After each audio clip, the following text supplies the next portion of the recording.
Bienvenidos a todos a un nuevo capítulo de la Hora 25. Seguimos empujando y tratando de que haya más adherencia hacia la búsqueda de las comprensiones de los aspectos relevantes de la vida. Queremos que estos capítulos lleguen a la mayor cantidad posible de gente, que la sociedad entre en una búsqueda de las comprensiones y dejemos de sobreponderar algunas otras dimensiones que son relevantes, pero busquemos las comprensiones que son las que fundan las mejores decisiones, que tienen las mayores probabilidades de construir un bienestar para todos. En este capítulo vamos con nuestra invitada a conversar sobre salud mental y la educación, que son tremendas temáticas y que seguramente nos van a permitir indagar en el mundo de la educación, de la comunidad educativa, los profesores, los niños y el mundo y el rol y la importancia que tiene que ver con la educación en un contexto de la mejor salud mental posible. Y para poder conversar de todas esas cosas tenemos de invitada a Danae Cerda, psicóloga del Observatorio de Salud Mental de Chile. Exactamente. Bienvenida, Danae. Muchas gracias a ti, y a todos por la invitación. Y sí, vamos a hablar hoy día acerca de la salud mental, un tema bastante complejo, ¿cierto?, en la educación, ya que hace tiempo que ya está un poquito compleja esa temática. Danae, ¿nos puedes contar un poquitito qué es esto del Observatorio de Salud Mental de Chile? Sí, bueno, el Observatorio de Salud Mental Chile, de hecho, nace por la educación. ¿Ya? Nace porque yo, aparte de ser psicóloga clínica, organizacional, también me he desarrollado en la parte de educación, trabajando en establecimientos educacionales, ya sea en liceos y en escuelas, ya públicas, privadas y todo eso. Entonces, desde ese punto de vista, empecé a observar que en la educación y en los establecimientos educacionales estaba todo muy reactivo, ¿sí? Entonces, cuando ya se observaba algo, por ejemplo, una ideación suicida, cuando alguien intentaba suicidarse, por ejemplo, algún estudiante, ahí recién se hacía algo, pero el hacer algo significaba simplemente atenderlo, ¿sí? Saber por qué ir quizá a su casa, y ahí quedaba, y nadie más se acercaba a esa persona, entonces ni a la familia, no se hacía un seguimiento, no se prevenía tampoco lo que iba a pasar. Uno igual puede observar en las dinámicas sociales, ¿cierto?, lo fundamental que es observar las caritas de las personas, tan simple como eso, humanizar un poco la educación. Bien, entonces desde ese punto de vista observé que los estudiantes y las estudiantes estaban mucho en internet, en las redes sociales, en esa época en Instagram fuertemente. Entonces desarrollé una plataforma ahí, dentro del Instagram, para poder acercarme a la realidad de ellos, que era distinta a la realidad adulta. Porque nosotros en esa época, a lo más Facebook, ¿cierto? Y un poquito Instagram. Pero al acercarnos a ellos, pudimos observar, por ejemplo, porque eso ya lo implementé en el equipo psicosocioeducativo, se pudo observar que los chicos subían a las historias, por ejemplo, temáticas que tienen que ver con que se iban a suicidar. Por ejemplo, mostrar unos medicamentos en una mano y poner adiós, que estén bien, o bueno, les aviso a todos que me voy a suicidar, por ejemplo. Algo tan potente como eso. Bien, algo tan potente como eso podía ser prevenido si es que lo observábamos, no mirándolo, como observamos muchas veces a la gente, está llorando, perfecto, voy a seguir mi vida.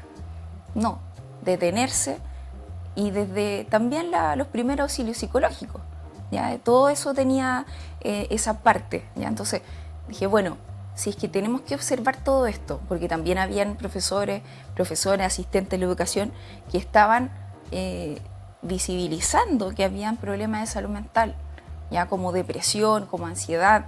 Muchos llegaban y me conversaban desde su interior que estaban muy mal, que tenían problemas, económicos, familiares, que querían suicidarse, que tenían depresión, o sea, una cantidad exorbitante de personas que realmente estaban muy, muy mal, muy mal. Entonces, desde ese punto de vista, dijimos, bueno, ¿qué podemos hacer? porque esto debería ser para todos, ojalá transferir este conocimiento, ¿cierto? No es la idea quedarse uno con el conocimiento y arraigarlo y listo, no. Entonces, lo que observamos fue el observatorio, que esto no se desarrollaba acá en Chile, en esa época tampoco, nada, no había ningún observatorio, menos de salud mental.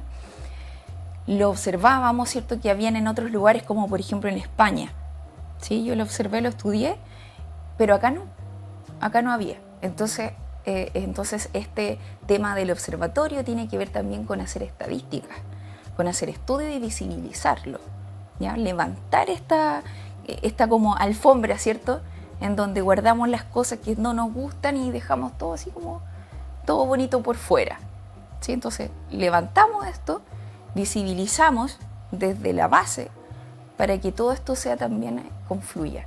Entonces desde ahí surge el programa de acompañamiento de las comunidades educativas, que es psicosocial, o sea, implica un sinfín de situaciones, ¿cierto?, y un sinfín de momentos que tienen que ver con talleres, acompañamientos, evaluaciones, estadística, una estadística constante, ¿ya? Una evaluación de proceso constante en el tiempo, no que se quede así como ya, listo, lo vamos a archivar, porque eso es lo único que se hace. Es el monitoreo. Exacto, el monitoreo constante. A ver, ¿está funcionando esto? Sí. ¿Está funcionando todo esto? No. Ya, cambiemos la estrategia. Tenemos la estrategia 1, 2, 3, 4, toda la estrategia, y la vamos acomodando también a los establecimientos educacionales, ¿ya? Entonces, también es importantísimo, ¿ya? Ahora, lo que falta, eso sí, para que eso se dé realmente, de transferir el conocimiento, es que también el tema político, ¿cierto?, y el tema del gobierno, el Estado, pueda también abrir las puertas a esto, ¿bien? Porque ya tenemos el patrocinio del Ministerio de Educación, ya desde el 2019. Ahora lo renovaron, pero ahora nos falta entrar, ¿cierto?, a los colegios que son más vulnerables, sobre todo, que ahí no tienen posibilidades de ir a un no sé, a un psicólogo, un psiquiatra menos, o sea, eso es total y completamente imposible, ¿ya? Porque los COSAM, ¿cierto?, los SFAM, los consultorios, sin ir más lejos, los hospitales, lo que hacen es las atenciones, ¿cierto?, como principales, que tienen que ver como con la de llegada, qué es lo que se necesita, y listo, y ya váyase a la casa y vea si en un mes más lo podemos volver a atender y venga a pedir hora. ¿Y qué pasa durante todo ese tiempo? La persona se quiere suicidar, se suicida. No sé, está con crisis de ansiedad, no pasa nada. Entonces todo eso es tan potente lo que ocurre, tan potente, y eso lo podemos cambiar en los establecimientos educacionales desde muy pequeñitos. Tenemos que tomar esos niños pequeños y ahí desarrollar e intervenir positivamente para que esos sean seres humanos, ¿cierto?, adultos, con fundamentos para poder vivir, ¿ya? Para poder también el sentido de la vida, que anteriormente estaban hablando de eso, el sentido de la vida, que lo desarrollen, nadie sabe acerca de eso. ¿Cuál es el sentido de su vida? ¿Bien? Entonces es algo bien profundo, bien fundamental lo que significa como el observatorio. Desde ahí nace desde ahí. Queremos, bueno, y también la otra área de nuestro observatorio son las atenciones, ¿cierto?, accesibles y de calidad. Esa es la premisa, ¿ya? De esto decimos trabajando para tu felicidad. Ese es nuestro eslogan. Entonces, trabajamos para que las personas estén felices. La felicidad sabemos que es un tema muy potente y depende de muchos factores, pero si podemos hacer y poner un granito de arena a esas personas que no están bien, lo hacemos. Entonces hacemos distintas cosas, por eso tenemos un equipo multidisciplinario, ¿ya? Psicólogos, médicos, ¿bien? Bueno, ingenieros comerciales y un sinfín de personas que están alrededor de nosotros para que también esto pueda suceder, ¿ya? Que suceda, las cosas sucedan y las personas sanen. A nosotros nos interesa eso. Entonces hacemos un acompañamiento, hacemos distintas cosas que tienen que ver con el servicio al paciente o al usuario. Bien. Entonces esa es la otra área. Entonces ahí, bueno, pueden pedir sesiones psicológicas, ¿cierto? Seguir nuestra página, ¿cierto? En Instagram también, que tenemos en el Observatorio Mental Chile, y también la página web observatoriodesaludmentalchile.com, ¿ya? Y por ahí pueden ver todas las cosas que también vamos subiendo, los lives que son gratuitos, también hablamos de ciertas cosas, ¿bien? Todo eso. Me parece bien interesante, bueno, el rebote entre observatorio y salud mental, pero llevar la mirada al observar, que sí, tú distinguías del mirar. Este observar como detenidamente, porque el mirar es como que miré, pero observar es como, detuve, puse foco. Exacto. Yo creo que es una de las primeras recetas más intuitivas y menos utilizadas para poder darnos cuenta, sin ser psicólogo ni psiquiatra, que nos da luces de que algo pudiera estar no fluyendo o malestar encubierto o que se estuviera gestando. Eso también con los niños es absolutamente válido. O sea, la primera observación es una madre o un padre, como me doy cuenta que mi hijo está mal, chuta, pero si usted no se da cuenta que su hijo está mal es porque parte por no observarlo. O sea, si usted no observa a su hijo y no se da cuenta, es quizá usted es un muy mal observador. Parta por observar. Sí. Y desde estas observaciones que ustedes han hecho, primeramente como nivel de país o de sociedad, ¿cómo se observa la salud mental en general? Y luego, bueno, vamos por parte. ¿Cómo ven ustedes la salud mental en general y en específico en la educación? En la que podemos observar, ¿cierto? La salud mental general está bastante deteriorada, sí, bastante. Y eso tiene que ver con distintos factores. Tiene que ver con factores sociales, tiene que ver con factores económicos, ¿cierto? El acceso a distintas cosas. Y también tiene que ver con el cómo nos estamos relacionando, ¿bien? Hay un alto índice de ansiedad, de depresión, ¿bien? Hay alrededor de un 45% de personas están con depresión, ¿ya? Y otro porcentaje alto, o alrededor de un 35%, está con ansiedad. O sea, estamos en un país que está enfermándose, ¿cierto? Que su salud mental se está deteriorando cada vez más hasta ya llegar a la enfermedad, ¿cierto? Entonces, eso es lo que principalmente tenemos que observar. ¿Qué es lo que está ocurriendo para que esto suceda? Y así vemos también que en la calle, ¿cierto? En las calles hay mucha violencia. De hecho, estamos haciendo, actualmente hicimos un estudio acerca de los niveles de violencia. Un alto porcentaje de personas está con un temor tremendo a salir, ¿cierto? Después de una cierta hora a la calle, ¿ya? Andar en auto por el tema de los portonazos. O sea, todo eso influye negativamente en la salud mental de los chilenos y chilenas. Nosotros hemos revisado muchas veces con otros colegas la importancia del vínculo como una de las mayores correlaciones entre salud, bienestar. Cuando los vínculos son de calidad, se conservan y tienen cierta frecuencia. Claro. Obviamente, para que un vínculo traiga bienestar, tiene que caracterizarse con determinados atributos, como la confianza, por ejemplo. Exacto. Eso es fundamental. O sea, no hay vínculo espontáneo que se sostenga desde la desconfianza. Exacto. A menos que uno esté obligado a convivir, como nos pasa en la sociedad, estamos obligados, entre comillas, a convivir, y observamos que la cualidad de las relaciones entre los que participamos de esta cultura chilena se está cada vez degenerando más. Uno lo observa en un plano exacerbado en lo político, donde ya claramente cómo vamos a poder construir una solución cuando los de derecha con los de izquierda, más radicalizados, no confían los unos en los otros, y con justa razón, porque danzan entre la fake news, la mentira, la denostación, el ataque personal, Entonces tú dices, ahí no hay una posibilidad de construir un vínculo y el vínculo es necesario para co-construir algo positivo.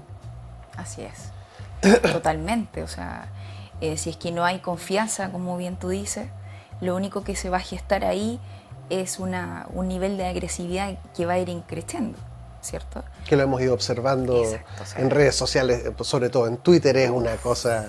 Yo no ocupo Twitter por eso. Yo he luchado contra que de hecho jugaba la otra vez, decía, oye, hagamos el 7 de julio el día de que si no va a decir nada agradable en Twitter no diga nada.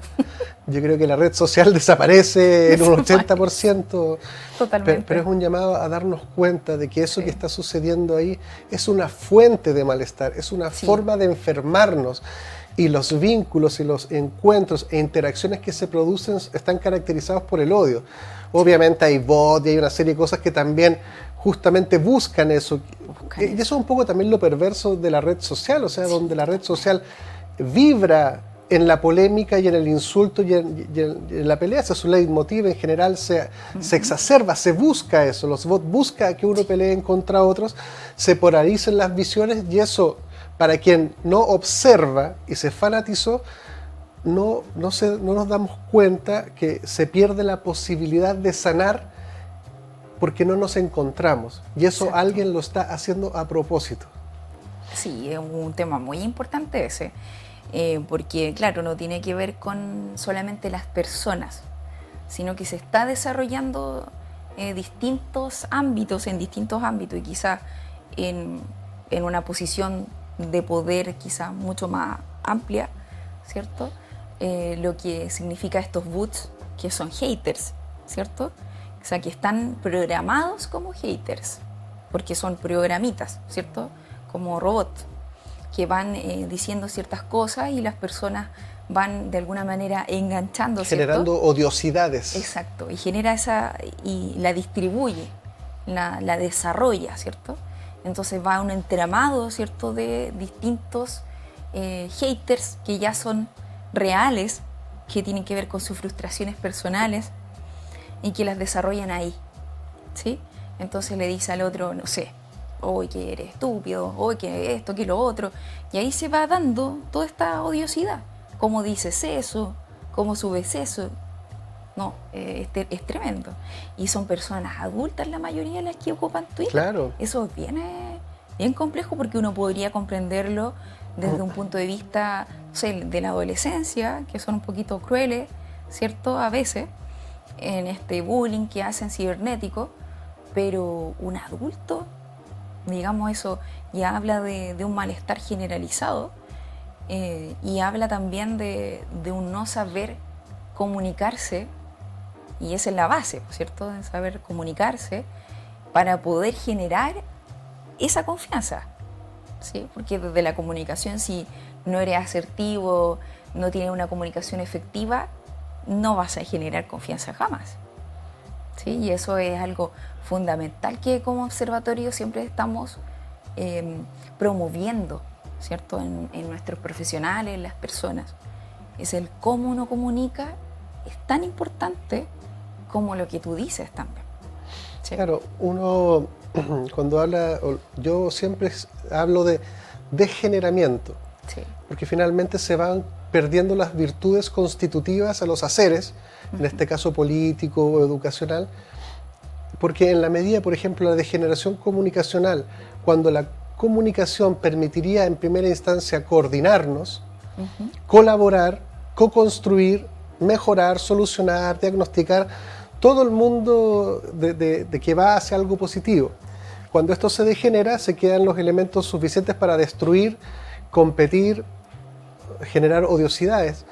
Y lo que hacen esta inteligencia artificial, los bots, esta cosa, básicamente logran que algún ser humano real se enoje, y ese que fue artificialmente enojado sale a sus redes sociales o a su vida en general, claro, enojado, ya sea enojar a otro, y ese otro o va directamente contra el que lo enojó, o sigue esparciendo el halo de odiosidades y empieza a disparar a muchos otros que a su vez se enojan y se genera una dinámica comunicacional relacional que busca destruir al otro en una representación muy pobre, Sí. muy psicológicamente pobre y emocionalmente carente de que están los buenos y los malos.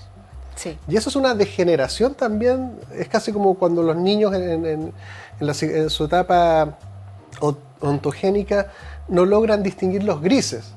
Es Exacto. como mamá buena, mamá mala. Sí. Padre bueno, padre malo. Es como una disociación afectiva de que tiene que ser solo uno, no pueden ser las dos cosas. O la madre es perfectamente buena o es perfectamente mala. Y eso el niño en el tiempo lo supera al integrar otros aspectos y al comprender las vicisitudes de la vida que a veces hacen, y eso se entendería como una maduración. Sí. Y en Twitter vamos al otro lado, vamos en la inversa. Comportándonos como niños de 5 o 7 años peleando por algo sin ningún fundamento. Totalmente, totalmente.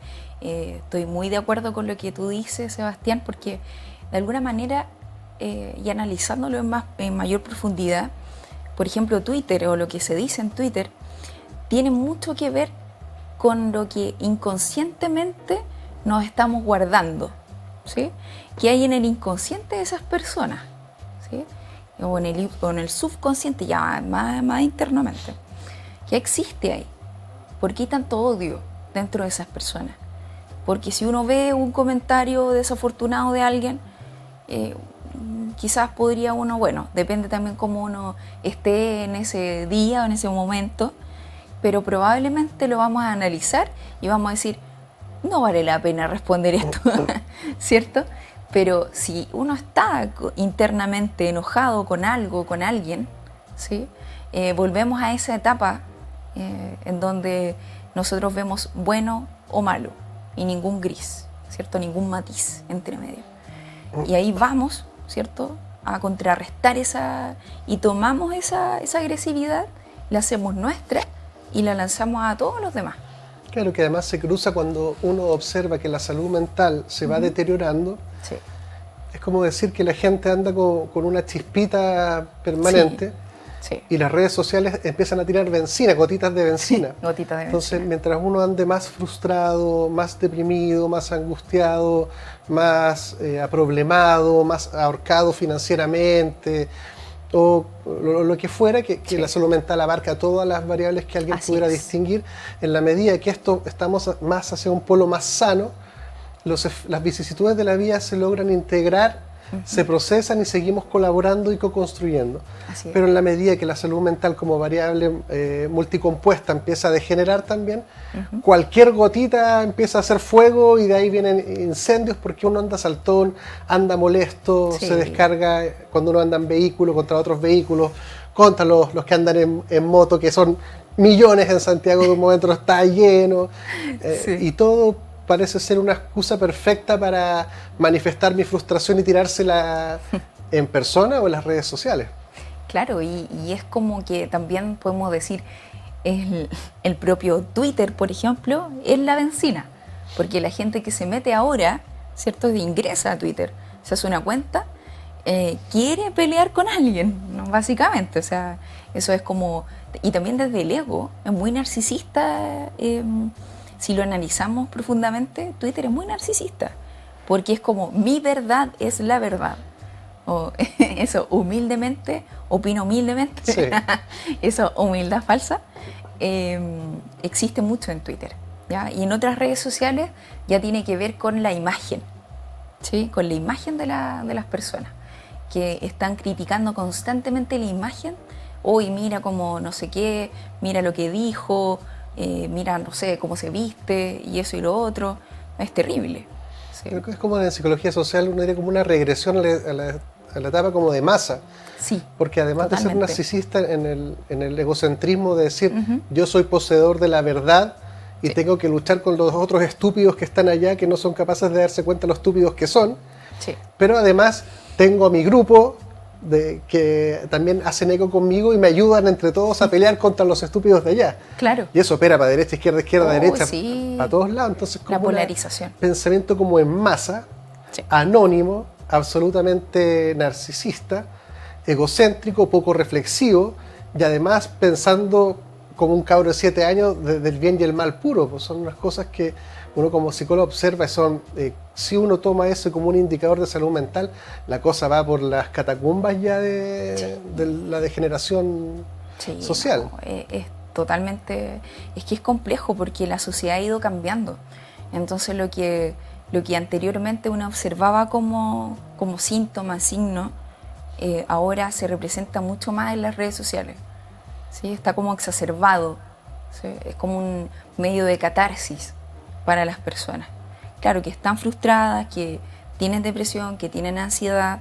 Bien, muchas personas, de hecho, uno puede observar, que eso también lo hacemos en el observatorio, que uno lo va observando también desde el punto de vista psicológico y social también, cómo las personas se van comunicando, ¿cierto?, en estas redes sociales. Muchas personas ponen sus pesares, ¿sí?, sus pesares y sus dolores, sus sufrimientos, los publican en Facebook, los publican en Twitter, los publican en Instagram, ¿sí? Pero sobre todo en Facebook, ahí hay un tema ahí como de poner lo que les ocurre y buscan grupos, ¿cierto?, integrarse a grupos para publicar ciertas cosas, como pido ayuda por tal cosa, o publican todo ese tipo de cosas que tienen que ver con lo interno, ¿bien?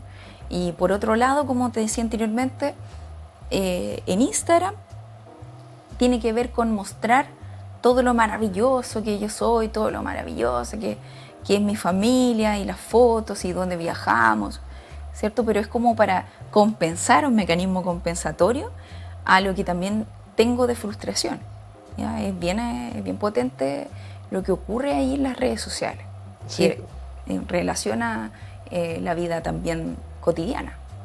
Bueno, es curioso porque todas estas redes sociales, si bien uno tiene que ser bien templado en decir posibilita cosas buenas y cosas malas, Sí. uno sí puede describir ciertas tendencias que terminan haciendo más mal que bien.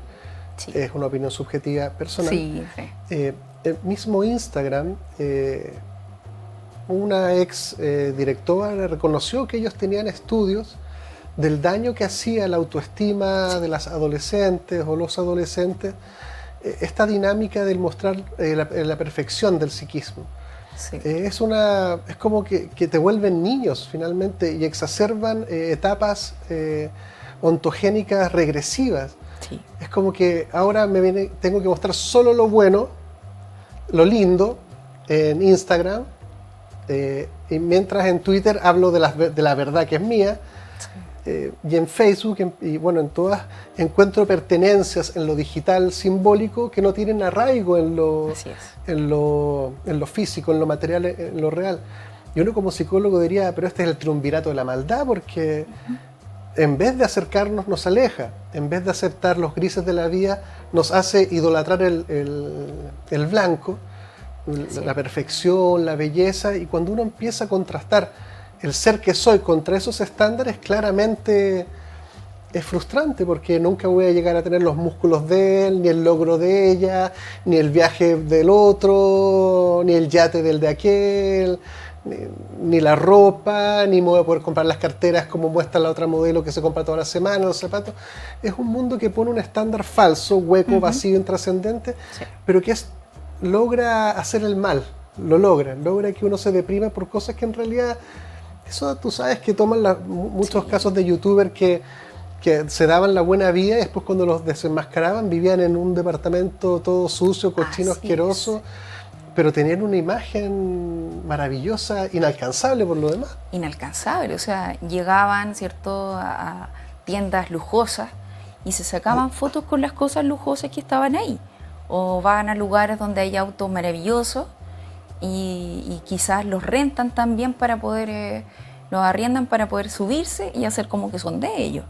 ¿Ya? Hay mucho de imagen hueca, vacía, ¿sí?, como bien tú decías, pero poco de contenido. Y eso tiene que ver con la necesidad imperiosa, impulsiva de aceptación. Y ahí uno observa que hay problemáticas y trastornos de salud mental severos en esas personas. Bueno, claro, también vemos lo otro que tiene que ver con querer mostrarse musculoso, querer mostrarse, no sé, la más delgada y lo más bonita posible, y para eso existen un montón de de estilo, ¿cierto? Que tienen que ver con filtros, ¿sí? Esos filtros que tienen estilos, como de cara, ¿ya? De cuerpo, incluso te arreglan el cuerpo, y eso genera, de hecho está estudiado de que genera en los adolescentes y niños dismorfia corporal, o sea, sí o sí lo genera. Y además yo intuyo, sin tener conocimiento específico, y de ahí vamos a un corte, que debe generar también ansiedad social. Sí. Porque cuando uno le hace creer al otro que uno es perfecto, cuando llega el momento de tener que encontrarnos, claramente a lo menos debe haber alguna sensación flotante o angustia flotante, claro, de decir, se va a desilusionar o lo voy a defraudar, porque en verdad ni yo calzo con ese estándar de mis redes sociales. Y eso también debe generar algún tipo de angustia de encuentro, angustia social. Totalmente. Vamos a ir a un pequeño spot comercial, Danae, y cuando volvamos tratemos de, ahora que lo hemos caracterizado en la complejidad de la maldad que anda dando vuelta, ver cómo podemos salir un poquitito de ahí o qué cosas podemos hacer para restituir lo que se está degenerando a raudales. Sí. Quédese con nosotros y volvemos.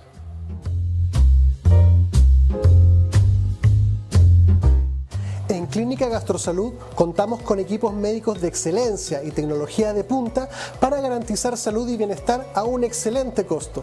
Contamos con servicios médicos integrales especializados en tratamientos gástricos y programas completos para la obesidad. Realiza tus reservas de hora en la página www.gastrosalud.cl.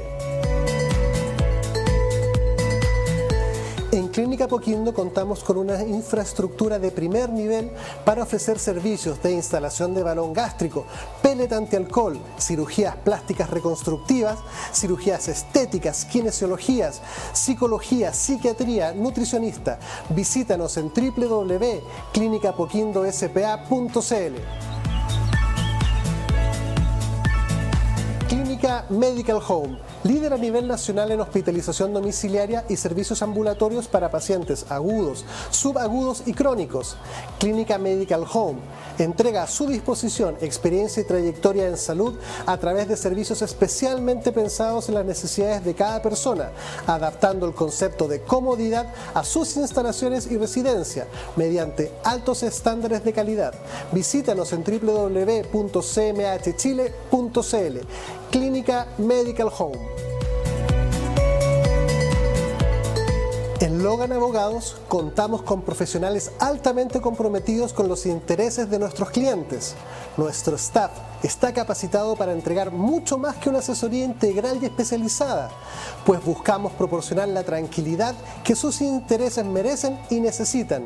Visítanos en www.logan-abogados.cl. En Clínica Nueva Costanera trabajamos día a día por tu salud y la de los tuyos. Contamos con una amplia trayectoria entregando salud y bienestar con servicios médicos integrales, gastroenterología, endoscopía, pellet antialcohol, programa de balón intragástrico, bioimpedenciometría, entre otras prestaciones. Visita nuestra página www.clinicasnuevacostanera.cl e infórmate de todas nuestras prestaciones.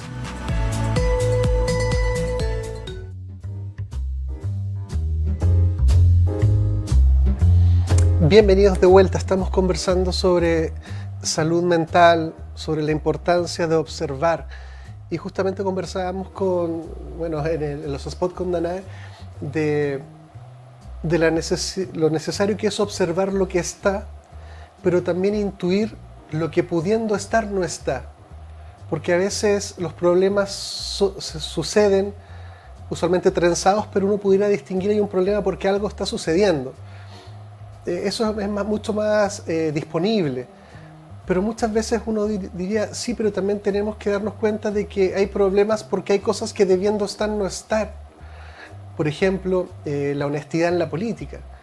Uno observa la mentira y observa el engaño, la incompetencia, porque aquí no todo es mentira. Derechamente hay gente que ha entrado en la política con unas escasas competencias intelectuales también. Entonces todo esto empieza a trenzarse. Pero lo que nosotros debiéramos ver es un estándar que no está y decir lo mediocre y lo paupérrimos que están siendo muchos políticos en un momento tan trascendental, y para poder mirar esto tenemos que mirarlo con algo que no está, que ya sea la intuición de decir, un político debiera ser suficientemente honesto. No planteo que sea la honestidad en persona, porque hay muchas razones atendibles por las cuales hay cosas que deben mantenerse en espacios acotados por distintos conceptos, eso se puede entender, pero de ahí a lo que estamos observando justamente en las redes sociales es una cuestión pero terrible. O sea, si yo fuera jefe de estos personajes, despediría al, no sé, el 70%, el 60% por incompetente. Pero bueno, habíamos estado hablando de salud mental, que es un componente multifactorial, multicompuesto, que finalmente todo converge en un único indicador, que es salud mental. Y Danae nos comentaba que se observa que está bastante a mal traer, y ahora vamos a tratar de hacer el ciclo inverso. ¿Cómo salimos o cómo mejoramos? Danae, ¿cómo podemos mejorar la salud mental? Sí, ¿cómo podemos mejorarla? Bueno, tiene que ver con, como decíamos antes, distintos factores, pero sobre todo tiene que ver con las comunidades, ¿sí? Volver a reencontrarnos desde la comunidad, ¿cierto? Dejar un poco ese afán de individualismo, ese afán de querer mostrar, ¿cierto?, internamente a lo externo que soy mejor que los demás. Ese egoísmo que ahora se ve de hecho en las calles, no solo en las redes sociales, sino que uno sale a la calle y las personas, ¿cierto?, están muy individualistas, pasan, no piden permiso, cosas tan simples, sencillas, ¿sí?, que uno podría decir, bueno, pero eso es muy antiguo. No, o sea, es que la educación de verdad, así como cívica, ¿cierto?, no tiene que ver con que sea antiguo o no, tiene que ver con también respetar, ¿sí?, y desde ese respeto poder hacer distintas cosas. Entonces, desde ese punto de vista, lo que tenemos que hacer, y como también yo considero, ¿cierto?, desde el observatorio, nosotros podemos hacer ese cambio, pero ese cambio es un cambio a largo plazo, a mediano y largo plazo, no es a corto plazo. Estaría mintiendo si te dijera no, sí, a corto plazo. No. ¿Por qué? Porque tenemos que tomar, ¿cierto?, a todos los pequeñitos, ¿cierto?, desde la primera infancia hasta ya llegar al cuarto medio, después en la universidad, y seguir todos esos casos, darle la oportunidad a cada uno de ellos que se pueda desarrollar en distintos ámbitos, ¿ya? Y también reconocer sus habilidades, su autonomía, generar una autoestima positiva, saludable. Es tan relevante eso, tan relevante, y no se ve, no se observa, no se habla en los colegios. Muchos dicen un montón que sí se está desarrollando, ¿cierto?, distintas cosas socioemocionales. Escasamente lo digo, sí, se puede estar desarrollando, pero es muy mínimo.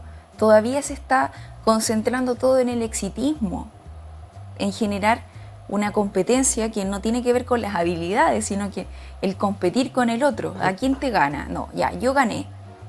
Entonces, todo está relacionado para que las personas tengan un éxito, ¿cierto?, muy entre comillas, que tiene que ver con las notas, las calificaciones.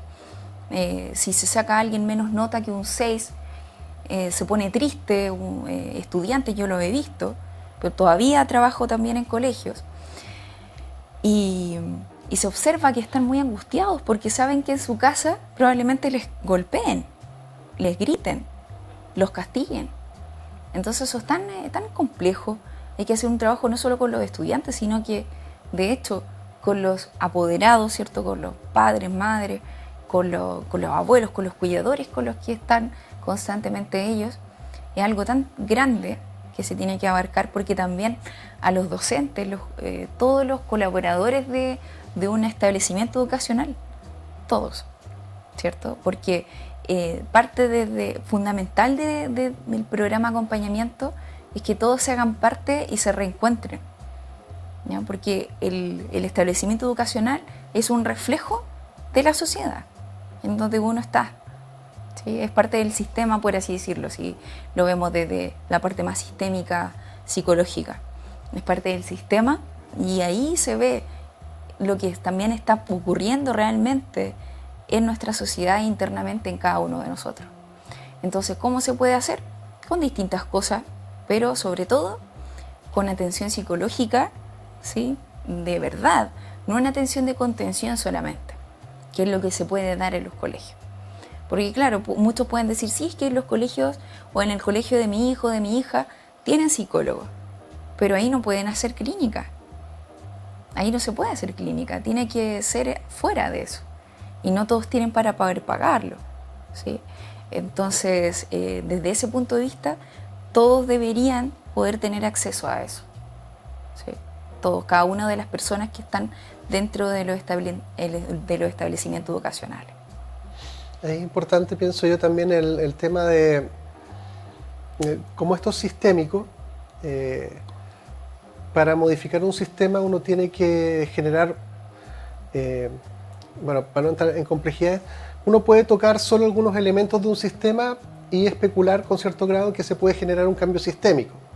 Sí. Siempre y cuando sean líderes o gente relevante o comunicadores, qué sé yo, para poder instalar competencias o habilidades, me gustó que dijiste socioemocionales, porque nosotros tenemos mucha brecha en saber de nuestro propio mundo interior, cómo lidiar con los aspectos del psiquismo egodistónicos, por decirlo de alguna forma. Sí.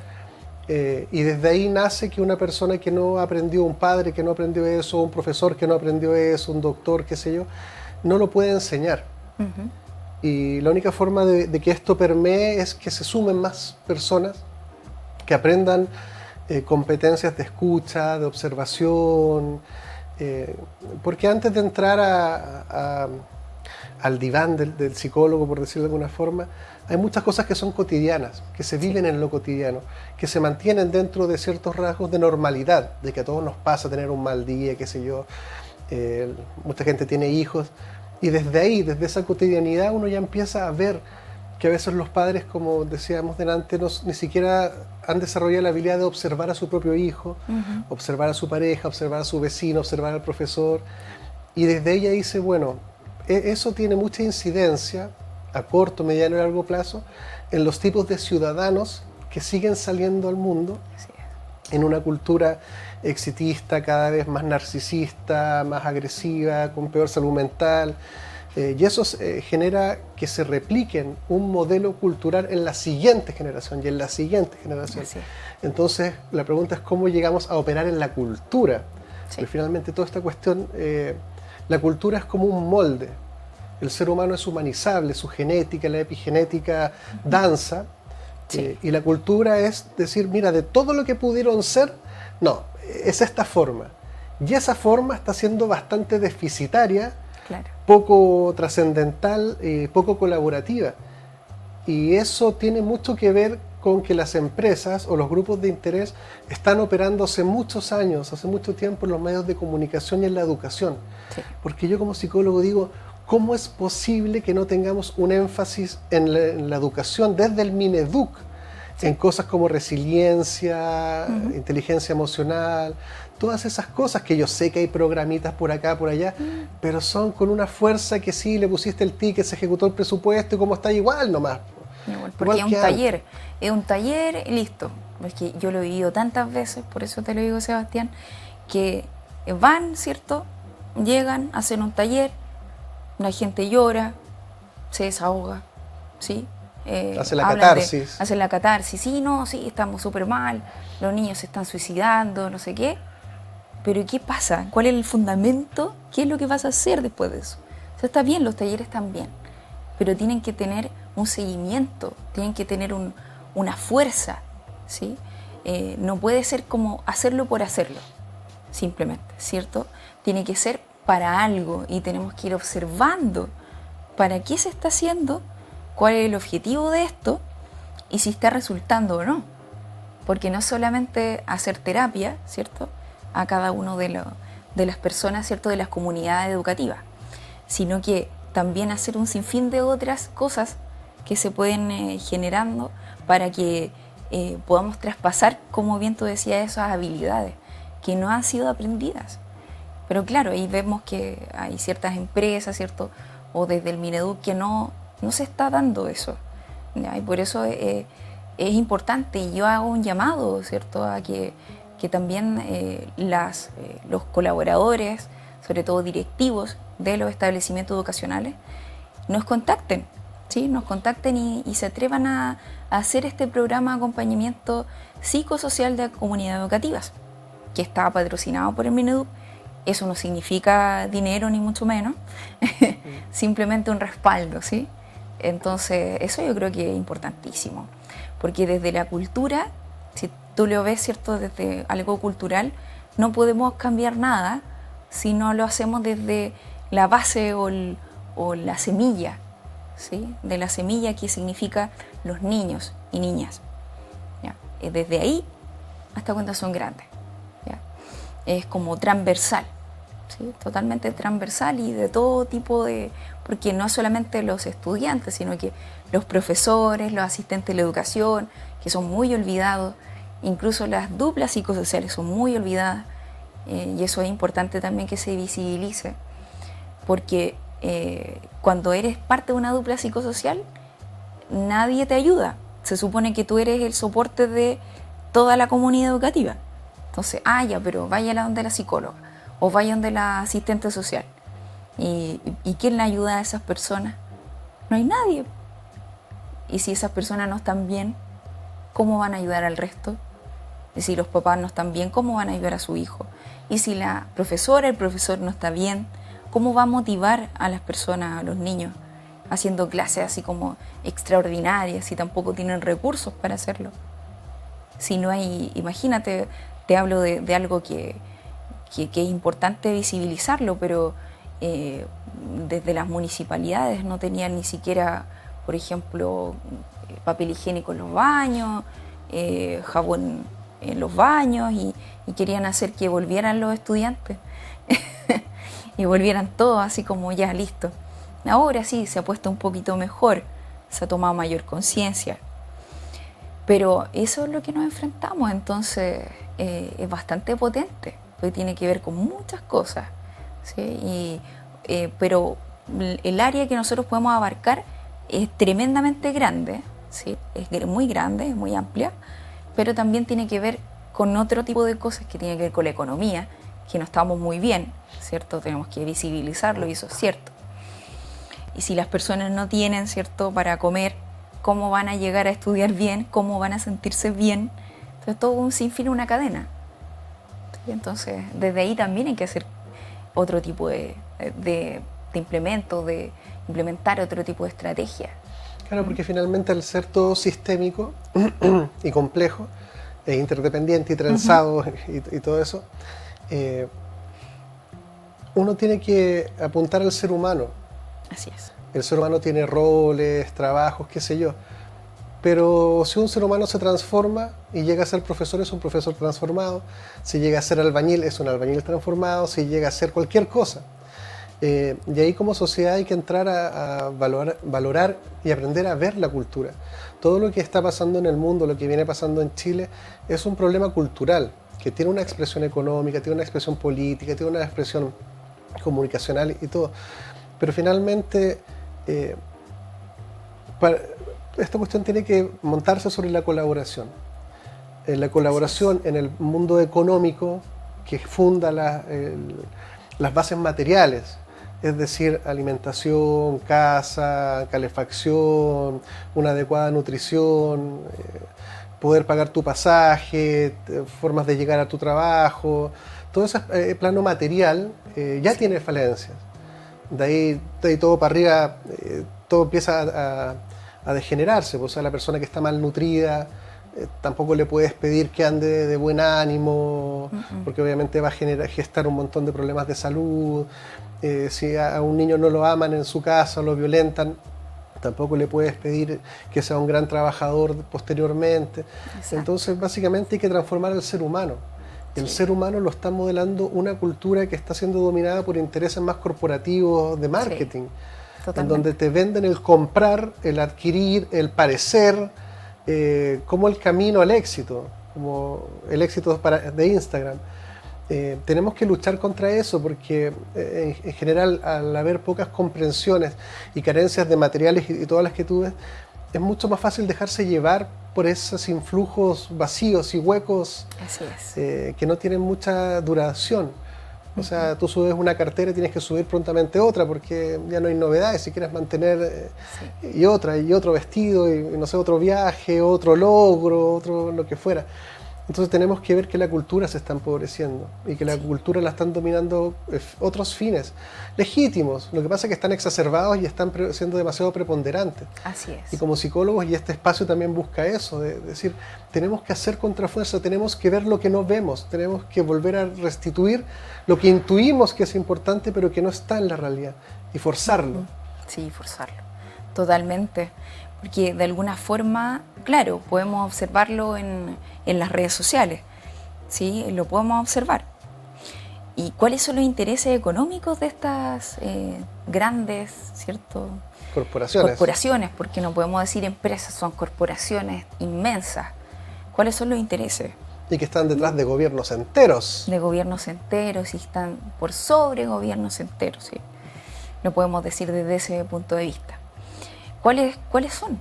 Ahí uno tendría que reflexionar acerca de eso.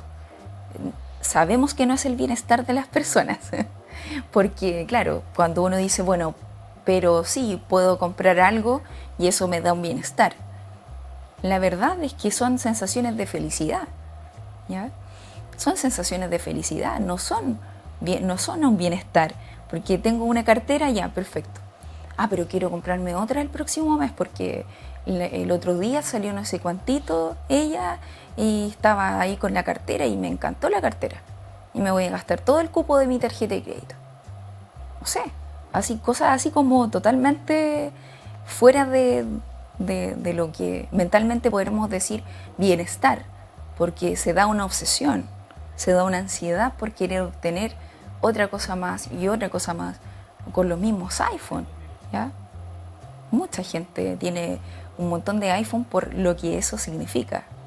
¿Ya? Eso son cosas que son importantes que las visualicemos. Y ahí promover un poco el recuperar el vínculo. El vínculo, total. Por ejemplo, la importancia de ser capaz yo mismo o uno mismo de calmarse, sí, como condición necesaria para poder calmar al otro. Así es. Y que parece súper evidente, pero la mayoría de la gente no logra integrar su propia ansiedad. Es súper difícil esa cuestión, o sea, uno como psicólogo, porque lo estudia, ya uno cacha que está eso, ya, y lee técnicas, y uno se va metiendo en eso, de alguna forma ya uno observa su propio mundo interior, o por lo menos uno esperaría que los colegas o todos pudiéramos conectarnos un poquitito más con eso, y eso te da cierto aprendizaje, cierta sabiduría, que te permite mostrar algunas cosas que tú tienes, que no las tienes todas, y eso poliniza al otro. Totalmente, contagia. Y ese poliniza al otro, y ese poliniza al otro, y así empieza el sistema a cambiar. Sí. Pero como te decía, se necesita tocar las teclas correctas y luchar contra el bombardeo de las redes sociales y del marketing, que ya estamos en el neuromarketing, en la neuropolítica. Sí, todo. Entonces cada vez es mucho más difícil decirle, oye, hay otra forma de hacer política, existe otra forma, pero no la vemos, positiva. Existe. Claro, totalmente. Porque primeramente desnudar que más que derecha e izquierda son intereses. Así es. Y esos intereses están relacionados con que pasen o no pasen ciertas cosas. Uh-huh. Y cuando uno cambia el mapa y observa eso, decir, ya, esto tiene su lugar, pero la política es busquemos acuerdos, pero ¿cómo vamos a buscar acuerdos si uno se escupen de un lado para el otro? Entonces digo, el problema también está en los partidos políticos. Sí. No tienen que desaparecer, obviamente, son constitutivos a la democracia, pero si estos personajes que son los encargados a los cuales les pagamos con los erarios fiscales, sí, para que se pongan de acuerdo, no se ponen de acuerdo. Y es lo que estaba antes del estallido social, de sí, que los partidos políticos, los políticos estaban pésimamente evaluados. Así es. Ahora, como una broma macabra, terminaron siendo los llamados para componer la misma destrucción que ellos asusan diariamente, y vemos que están haciendo exactamente lo mismo en un contexto constitucional. Clarísimo, clarísimo. O sea, eso es así. Y claro, esto podemos decir, claro, no se ponen de acuerdo, pero ¿realmente no se ponen de acuerdo? ¿O es que hacen como que no se ponen de acuerdo para lo externo? O hacen como que están buscando un acuerdo, porque en verdad yo tengo este interés y no quiero que me lo toquen nomás. Sí, no, pero ahí va más allá, podemos profundizar en algún otro momento, en alguna otra entrevista, ¿cierto? En relación a eso, porque tiene mucho que ver con con cómo lo están haciendo, ¿sí? Con cómo internamente y entre ellos se están, no podemos decir confabulando, pero se ponen de acuerdo. Fíjate que el aprendizaje vicario observacional, con la sobreexposición que tienen los políticos, terminas fijando un referente de cómo hacer política. Sí. Pero una muy mala política en muy malos seres humanos, que están a la base de esa mala política. Hay malos seres humanos, gente que ha sido corrompida en el proceso. Sí, yo creo que tiene que ver con los seres humanos, sí, tiene que ver con eso, y tiene que ver con la falta de introspección que hacen en relación a lo que significa el bien común. No se está dando eso, de hecho, no se está dando. Y probablemente, no lo sé, no he leído todavía el borrador de la Constitución, de la nueva, pero lo voy a hacer, ¿sí? para poder informarme, pero hay que ver qué es lo que se va a dar ahí, qué es lo que se va a dar para el bienestar, ¿cierto?, común, para todas las personas, no para ciertos grupos de personas. Y para eso tenemos que cambiar las conversaciones, sí, y la forma de vincularnos. Exacto. Empujando la honestidad. Yo digo, sin honestidad no hay ni siquiera la posibilidad de arreglarlo. O sea, no. Si no somos honestos, ni siquiera estamos hablando de la posibilidad, eso no existe. En la deshonestidad no está la posibilidad de arreglar algo. Entonces, si ya constatamos que el nivel de deshonestidad se está descalibrando, asumamos que ese camino no es. Exacto. El camino es cultural. Danae, se nos está acabando el tiempo y te quería dar un minutito para que nos invites a la gente al observatorio. Perfecto. Bueno, los invito a todos y a todas a ingresar, ¿cierto?, al sitio www.observatoriosaludmentalchile.com, que puedan revisar nuestro contenido, también seguirnos en nuestro Instagram, @observatoriomentalchile, y poder, ¿cierto?, solicitar su apoyo psicológico. También hacemos un llamado a los colegios, a todos los colegios, los establecimientos educacionales, que también tenemos este programa de acompañamiento de comunidades educativas para poder ayudarlos y apoyarlos a todos ustedes. Recuerden siempre quererse y respetarse para ustedes y con los demás. ¿Bien? Así que les mando un fuerte abrazo. Muchísimas gracias, Danae. Gracias. Y a todos los que nos siguen, invitarlos a que nos sigan en YouTube también, La Hora 25 Chile, y reiterar y recordar que el camino de salida es hacia adentro. Muchísimas gracias a todos, muchísimas gracias, Danae. Muchas gracias. Te invitamos próximamente para seguir conversando. Excelente. Un abrazo a todos.